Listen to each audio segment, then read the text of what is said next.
Very awkward, but I really appreciate you guys being here. I love New Jersey. I did a show here like 5 months ago, I think. It was at a Shia mosque. That's what I remember, and it was a wonderful time. The problem is they did not have a microphone for me. They made me wear a lapel mic, and so I had like a lapel microphone right here. And the show went well. I did like an hour, had a great time. And then as I'm leaving, the imam runs after me and he says, Jeremy, just want to thank you for this. By the way, we're not used to white people being here who are not undercover FBI agents. And I was like, that's pretty funny, it's an imam joke, it's pretty funny. And so I told him that's pretty funny. But right when I said that's pretty funny, my microphone fell out of my coat and just hung there. And I looked at him, and I looked at my wire, and I was like, abort, abort, abort. Because I didn't know how to explain to him, like, I'm not spying on you on behalf of the FBI. I'm spying on you on behalf of the Sunnis. How do you tell somebody that? It's very difficult. Lots of Sunnis clapping for that. They're like, thank you. Do a lot of hard work. I appreciate it. Still, that was not the worst show I've ever done. The worst show I ever did was I had just started doing comedy, and I knew about Islam, I knew about Muslims, I had Muslim friends, but Muslims did not know about me. And I got invited to go out to California. It was like 3-4 years ago, invited to fly out to California and perform at a Pakistani wedding. And I had never done anything like that before, but I was like, you know what, totally fine. I got an email. I was like, I am on board. And so the couple, Omar and Zainab, they gave me their information, like information about them so I could tell jokes, And then they were like, come out to California, go to this location, go to the bottom of the hotel, just sit up front, and then after the speeches, go on stage and do 30 minutes about Islam, about Pakistan, whatever. And I'm like, you know what, totally fine, I can do it. So I flew out there, I got to the bottom, I went, I saw the wedding, it was awesome, and I went down and I sat at the table, and then the speeches were over, I got on stage, did 30 minutes, everyone seemed to enjoy it, and I went back to the table, sat down, and my phone went off, and it said, Jeremy, where are you? You're about to go on. And I realized that I had just performed at the wrong Pakistani wedding. And I looked around, and everyone was staring at me. And I left. I went down the hall to the correct Pakistani wedding and did the exact same set. And then I left immediately because there's no coming back from that. And to this day, like once a week, I will think about it and be like, what were they thinking when I got on stage? Because again, I was not well known at all. They had like most people there had no idea who I was. Like I was just some white guy who crashed. I was just a racist dude who crashed the wedding and then got on stage uninvited and did 30 minutes about Islam. Sounded probably very Islamophobic. And then left, and that's it. And as on the Uber ride home, it was very terrifying. On the Uber ride home, I realized the worst part is that I had been using their names when I was doing, right? So I was up there, and I was just like, Omar and Zainab. Omar and Zainab, these crazy kids, can you believe them? And it was not Omar and Zainab. I'm just a racist dude. That's probably what their names are. Not go well. I love, yeah, so if anyone knows Omar and Zainab, I'm telling them I'm very sorry. Or the other people whose names are not Omar and Zainab. I flew here from Charleston, and that's where I live with my wife and baby, and they're very great people. And but I flew here. I never know what to do on flights. I usually watch a movie, but I never know what movie to watch. So what I do is I just watch whatever the person next to me is watching. But I scroll ahead of them by 5 minutes, and then I just sit back and watch it ruin their flight because they're trying to watch theirs, and I'm like, yeah, he dies. Like 5 minutes, yeah. It's not, that fight does not go well at all. Don't look at my screen. Look at your screen.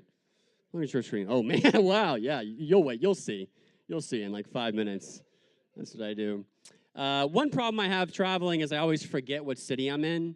It happens a lot because I'm in like a different state every day, and a lot of times, but like whenever I do travel, I always work out at Planet Fitness.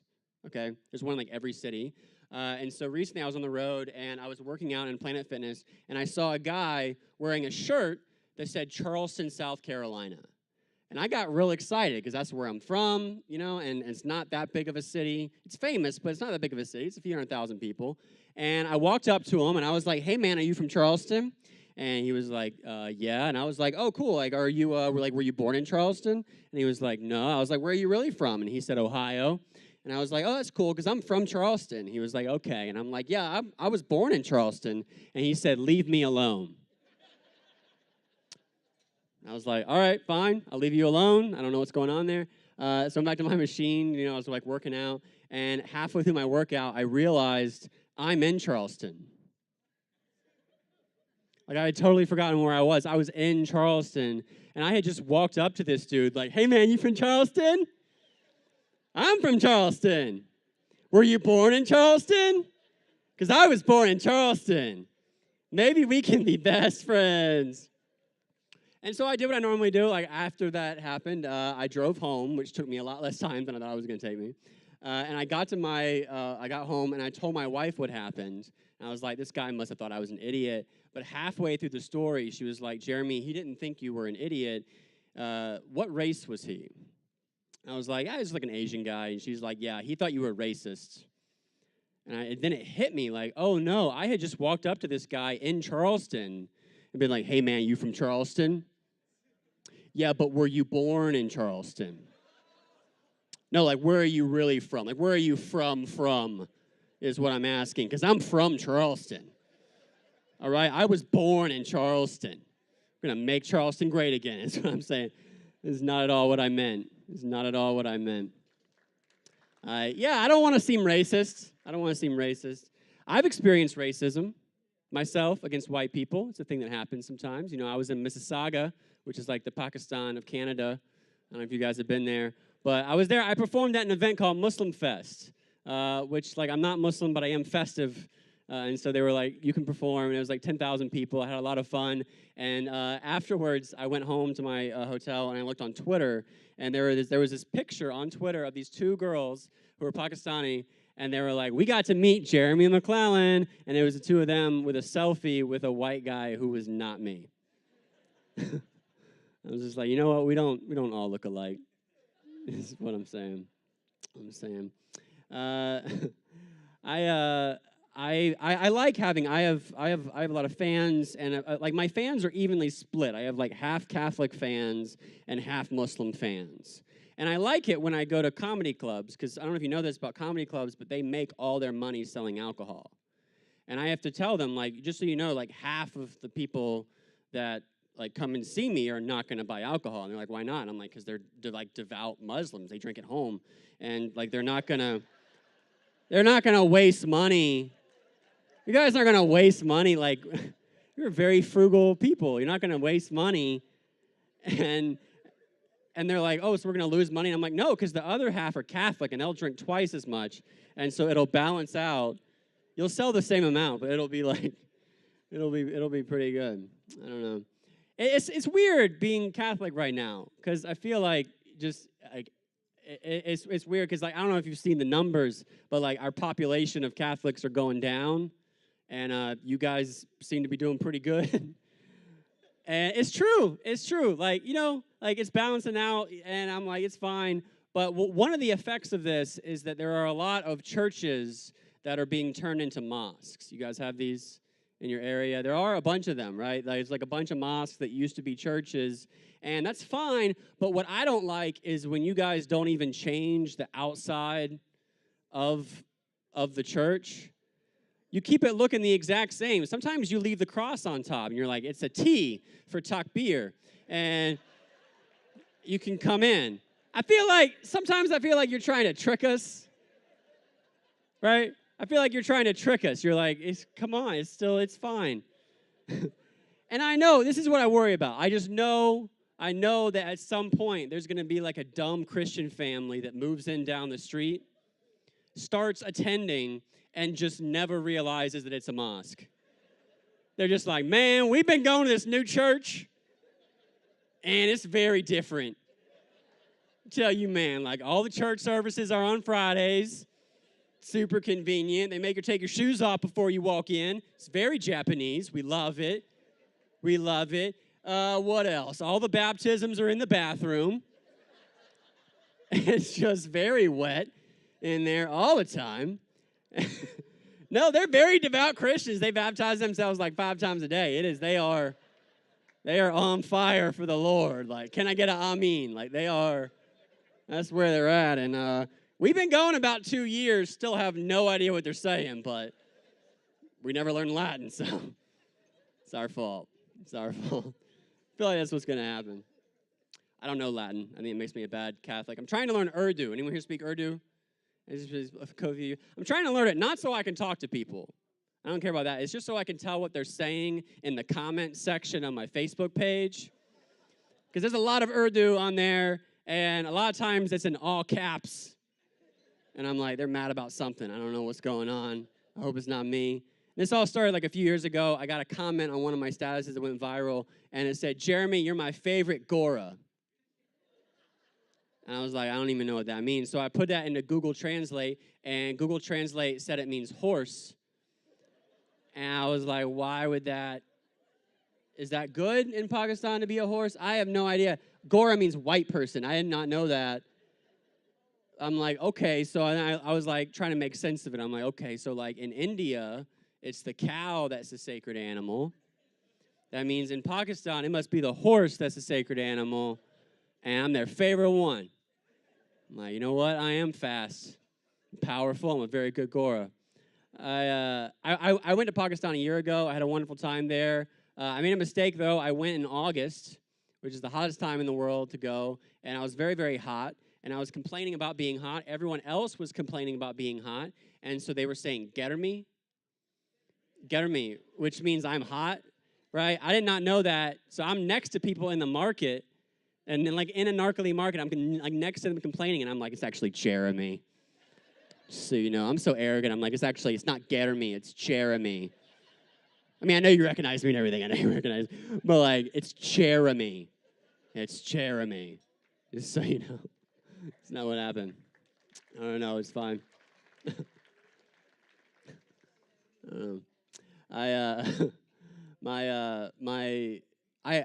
Catholic. My wife is super Catholic. She is super duper Catholic. She wanted to be a nun when she was growing up. I don't know if you guys know what nuns are, but in Catholicism, nuns are married to Jesus, all right?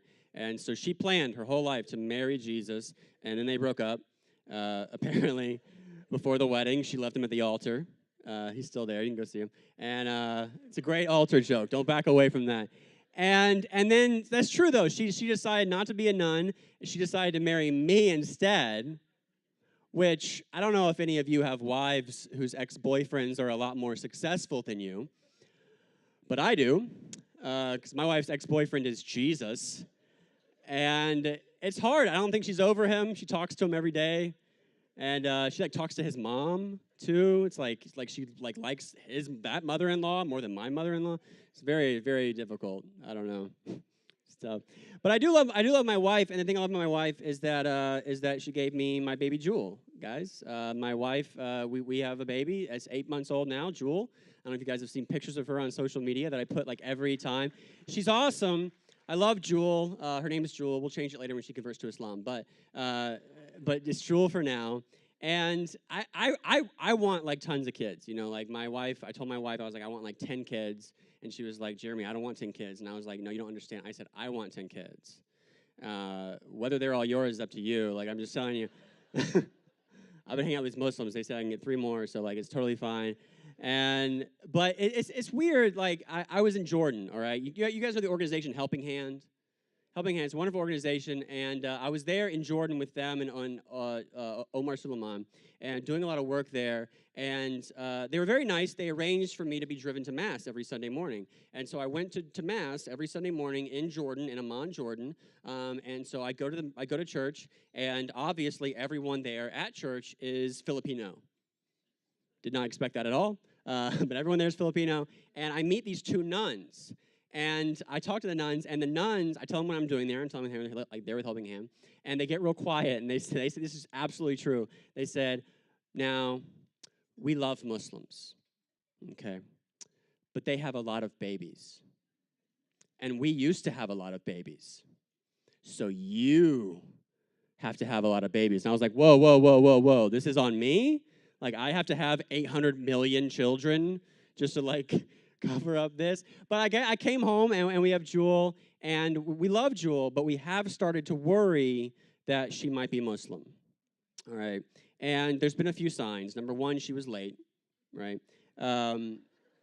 It's true. It was like 2 weeks past her due date, and we're like, this baby is on Muslim time. This is not okay. Number two, the second reason is she eats at really weird times of the day. It's like 2 a.m. and she wants dinner, and we're like, this is not white scheduling at all. Like this. When she was born actually on the first day of Ramadan. That's true. So yeah. But the main reason we think she might be Muslim, I'll leave you guys with this, is that we've been reading to her every night. All right, and she loves being read to. One book in particular she loves is a book called Goodnight Moon. You guys have read this book? She loves that book so much. The problem is, whenever we read it to her, she starts arguing with us about whether she saw the moon. And it's this huge debate every night. Every night I'm reading it, and I'm like, there's the moon. She's like, I don't see it. And I'm like, no. It's right there. She's like, it's cloudy. And I'm like, it doesn't matter if it's cloudy. Yes, it does. It matters if we can. I'm like, the schedule says that it's the moon. We don't go by the schedule. We go by whether we can see it with our eyes, like people used to see it. And I'm like, oh, no. And it's this huge debate. And so how do we resolve it? Every night she crawls over to her little toy phone, and she calls some Saudi babies to ask them if they saw the moon. And then that's a whole big thing. Anyway, thank you guys so much. I'm Jeremy McClellan. Let's get the thing back up here. I appreciate you guys very much. Thank you.